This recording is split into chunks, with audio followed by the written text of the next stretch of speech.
Hello, all you freedom-loving people. Presidents Trump and Putin talked about the recent attack of the Crimean bridge by Ukraine. A Chinese couple were arrested for smuggling an agroterrorism weapon into the United States. And is Xi Jinping losing control of the CCP? Okay, let's get into it. President Trump spoke with Russian President Vladimir Putin today. The truce talks between Russia and Ukraine a few days ago were inconclusive so far. In fact, the war between the two countries is also showing the danger of escalation. Unexpectedly, on June 1st, Ukraine launched a surprise attack that had been in preparation for a year and a half. This attack created the most successful outcome of the war for Ukraine to date. Russia had 4 bases attacked in a single day, with the loss of 41 strategic bombers that are worth about $7 billion. In addition, last Saturday night and in the early hours of Sunday morning, 2 Russian bridges were attacked, including the Crimean bridge, killing 7 people and injuring 115 others, but Russian news agency TASS reported that there was no damage to the Crimean bridge. Russia has accused Ukraine of the attack, but the Ukrainian side has not yet claimed responsibility for the bridge attack. President Putin also held his first phone call with the new Pope Leo XIV. Putin drew the Pope's attention to the escalation of the Ukrainian conflict, and he thanked the Pope for his readiness to assist in resolving the conflict in Ukraine. So, what did President Trump and President Putin talk about? President Trump described the call on Truth Social. He said that the conversation lasted about an hour and 15 minutes. He wrote, "We discussed the attack on Russia's docked airplanes by Ukraine and also various other attacks that have been taking place by both sides. It was a good conversation, but not a conversation that will lead to immediate peace." President Putin did say, and very strongly, that he will have to respond to the recent attack on the airfield. The Kremlin said later on Wednesday that President Trump told President Putin that the U.S. was not warned in advance of the attack. Former U.S. National Security Advisor and Director of the Defense Intelligence Agency, General Michael Flynn, wrote on Monday that if Ukrainian President Zelensky had ordered an attack on Russia's open nuclear bombers without the White House's consent, it would not only be a serious challenge to diplomatic practice, but it would also subvert the basis of mutual trust between the world's nuclear powers as stipulated in the Nuclear Arms Treaty. General Flynn wrote, "If Ukraine is willing to conduct strikes with strategic consequences without notifying the White House, we are no longer allies with coordination issues. We are co-belligerents flying blind." Flynn emphasized the operation had gone beyond a single regional conflict and that the world, especially the leaders of the major powers, had to face up to its global implications. He said, "This wasn't a bold action, it was brash." Ukraine's short-term win could be the world's long-term loss. President Trump and President Putin also discussed Iran during their call.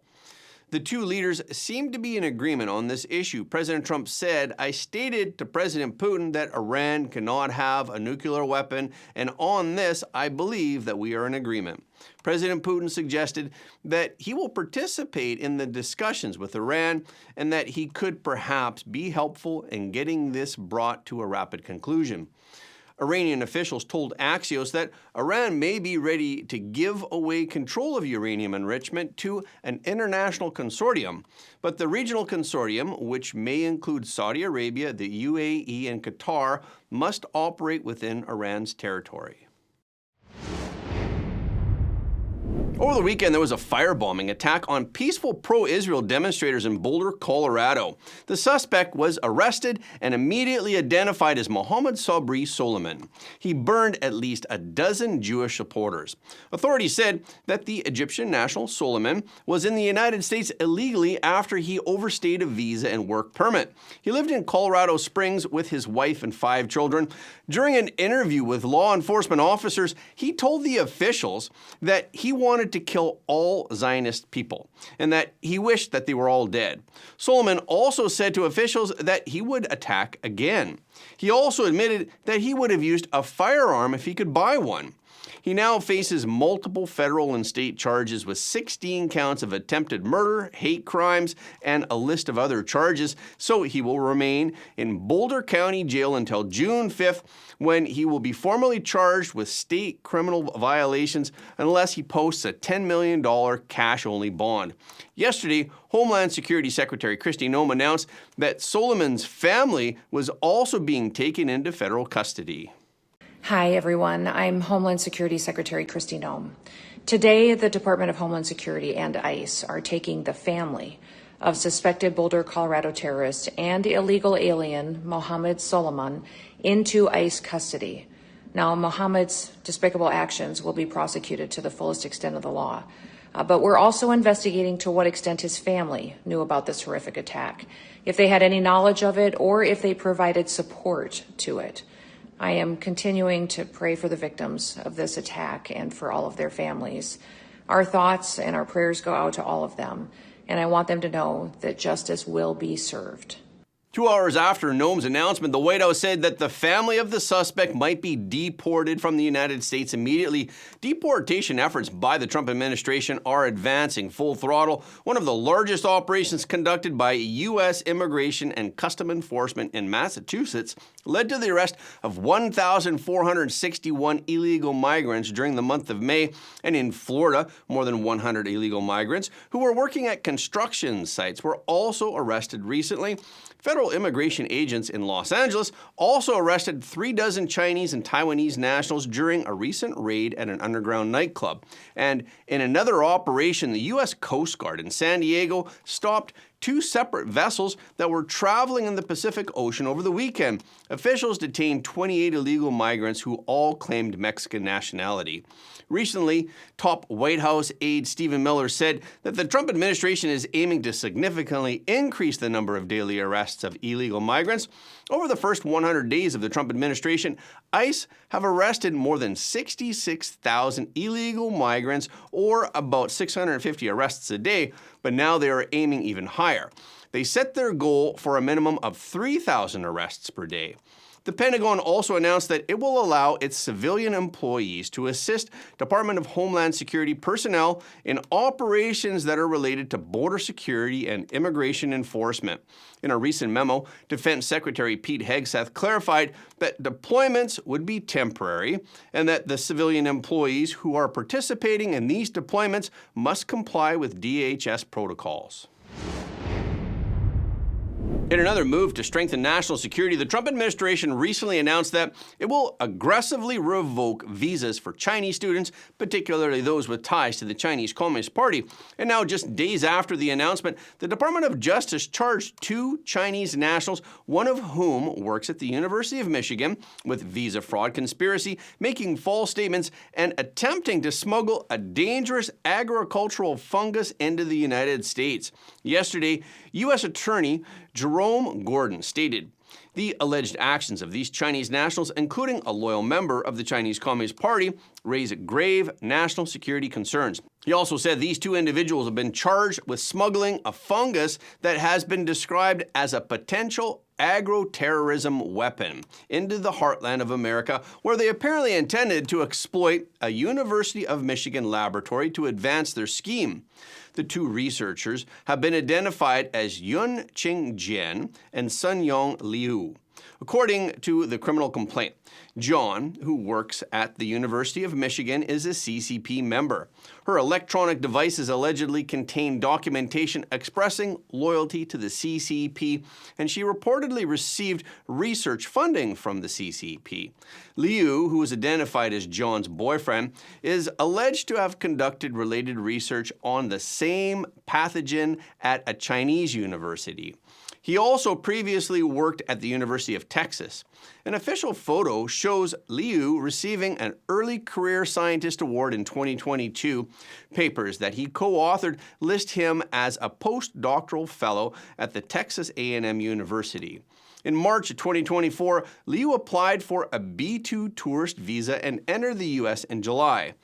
During his interview, he allegedly denied bringing the fungus into the country, but later he admitted smuggling it through the Detroit Metropolitan Airport. He reportedly came to the U.S. to conduct research with John at the University of Michigan. The FBI stated that the fungus causes head blight. This is a plant disease that affects wheat, barley, maize, and rice. It is responsible for billions of dollars in global crop losses annually.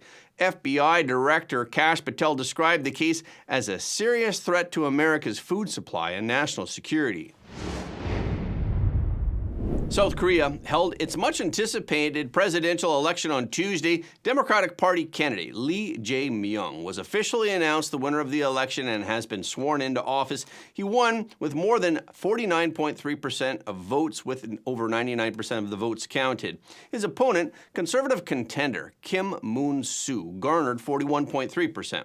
Before Lee formally declared his victory, Kim had already conceded and congratulated Lee. Kim told journalists that he humbly accepts the people's choice. The election was held following the impeachment and ousting of former President Yoon Suk-yeol. Lee was inaugurated on June 4th, and he will serve a 5-year term until June 3rd, 2030.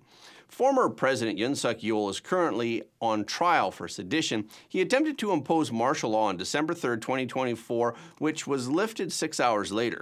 Candidates from both parties promised to change the country. Their proposals for innovation and technology investment often overlapped, but Lee advocated more equity and assistance for low and middle-income families, while Kim was committed to giving businesses more freedom from regulation and labor conflicts. Lee is expected to be more conciliatory toward China and North Korea. He lost the 2022 presidential election to Yoon Suk-yeol, but he now has pledged to continue the Yoon's era engagement with Japan. Lee, who campaigned on the theme of eliminating insurgent forces, called on voters to judge severely and decisively Yoon Suk-yeol's martial law actions. During his campaign, Lee said that he would amend the Constitution to make it harder for future presidents to impose martial law. He warned that a victory for the ruling party candidate would mean the return of insurgent forces, the destruction of democracy, and the loss of people's human rights. Kim criticized Lee's aggressive style, and he warned that his election would lead to an over-centralization of power, political retaliation, and even legalization to avoid his legal responsibilities. The outcome of this election will determine the direction of South Korea's trade negotiations with the United States, as well as its relations with the CCP and its policies towards North Korea. Consultant Eurasia Group said that Lee Jae-myung may pursue a more left-leaning political agenda when he takes office, even though he had shifted his political stance toward the center in order to appeal to both independent and centrist voters. In the wake of Lee's victory, a number of President Trump's right-wing allies have expressed strong concerns. They have openly questioned the legitimacy of the election, and they are pointing the finger at CCP interference. On Tuesday, Laura Loomer posted on X, "Rest in peace, South Korea." After Lee's victory became clear, she wrote, "The communists have taken over Korea and won the presidential election today, and this is terrible."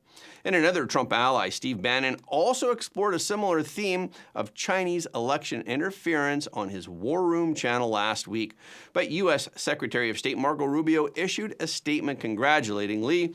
He made no mention of concerns about the CCP. He said, "The United States and the Republic of Korea share an ironclad commitment to the alliance grounded in our mutual defense treaty, shared values, and deep economic ties. We are also modernizing the alliance to meet the demands of today's strategic environment and address new economic challenges."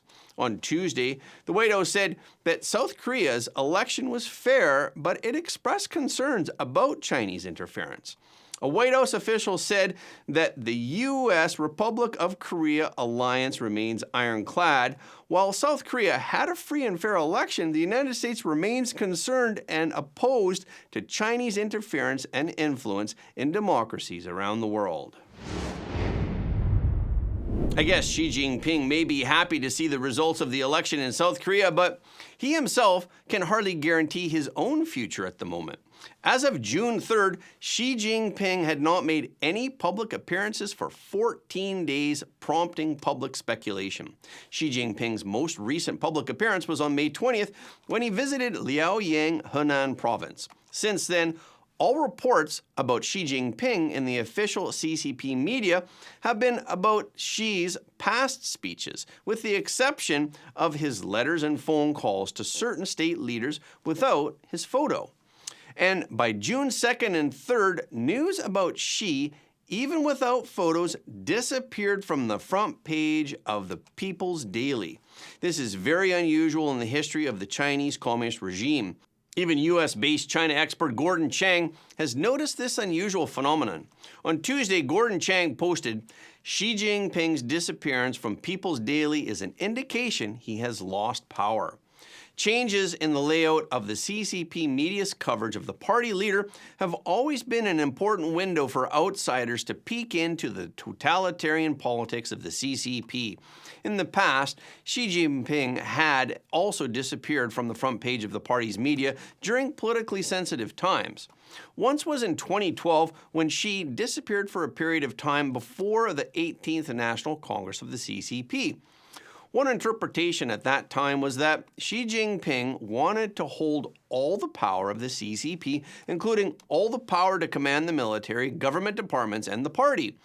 Of course, there are no senators like those in Western society in the CCP system, but they do have a group of senior leaders of the CCP who are older and well-established, and their views will often influence the major decisions of the CCP. That is why I call them senators. So Xi Jinping threatened the senators of the CCP that he would not take the leadership of the office if he did not have all the power.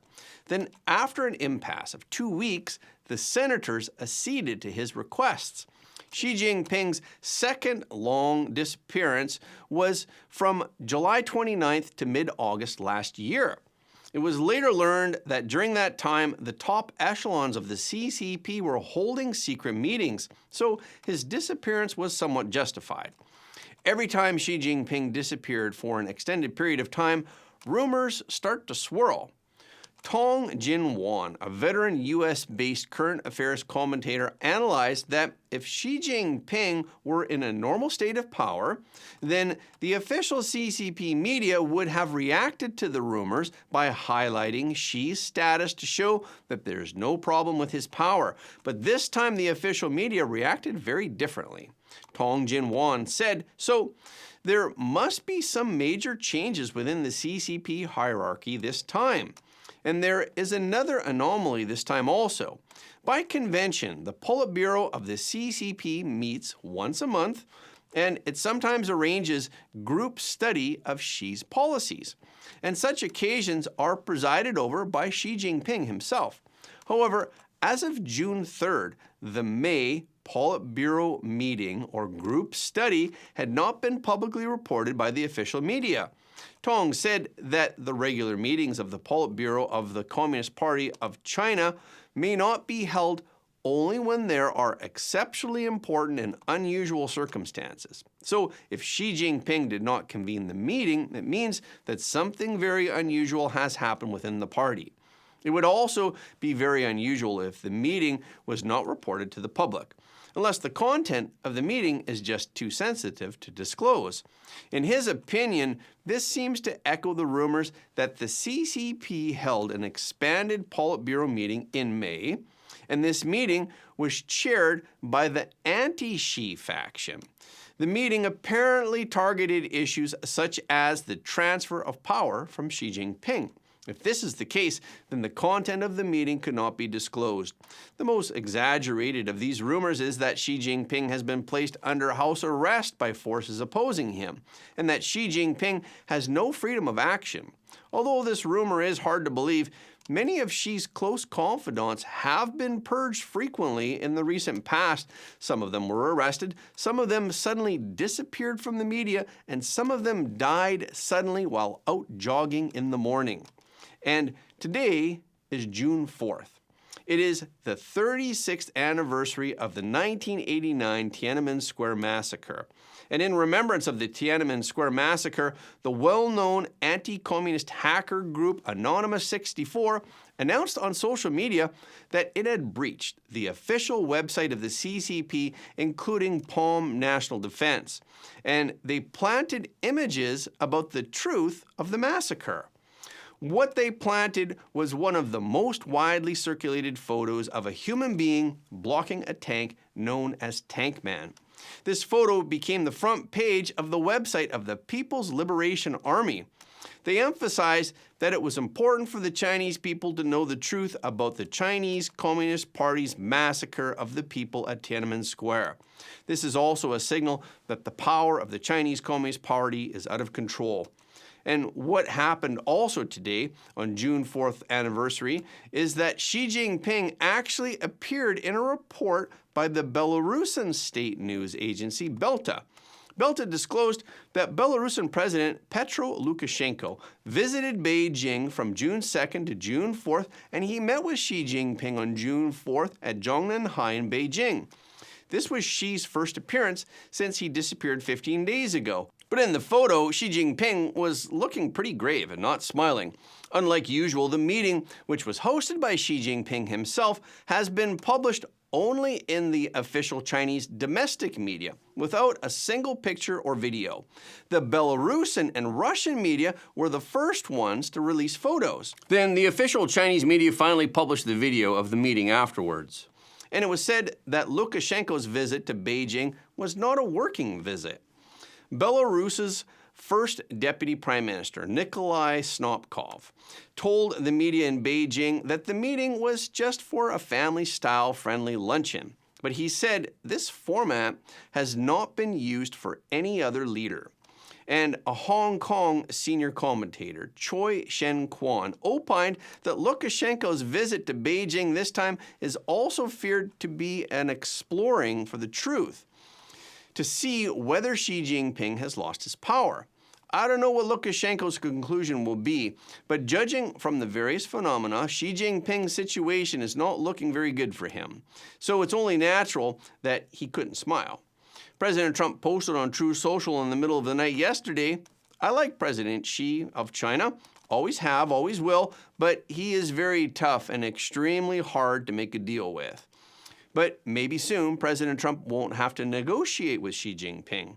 In an interview with Fox News on Monday, Gordon Chang said that Xi Jinping may have recently lost absolute control of the Communist Party of China, especially on key decisions about relations with the United States, and perhaps his authority is really being challenged. And that's a wrap for this episode. Thank you so much for your support of Front Page. Please remember to leave a comment below the video. This is really helping us to be seen all around the world. The more people who watch Front Page, the more freedom-loving people the world will have. And please hit the like button and hit the notification bell after subscribing. And please share this video with your friends and family because everybody deserves to know the truth.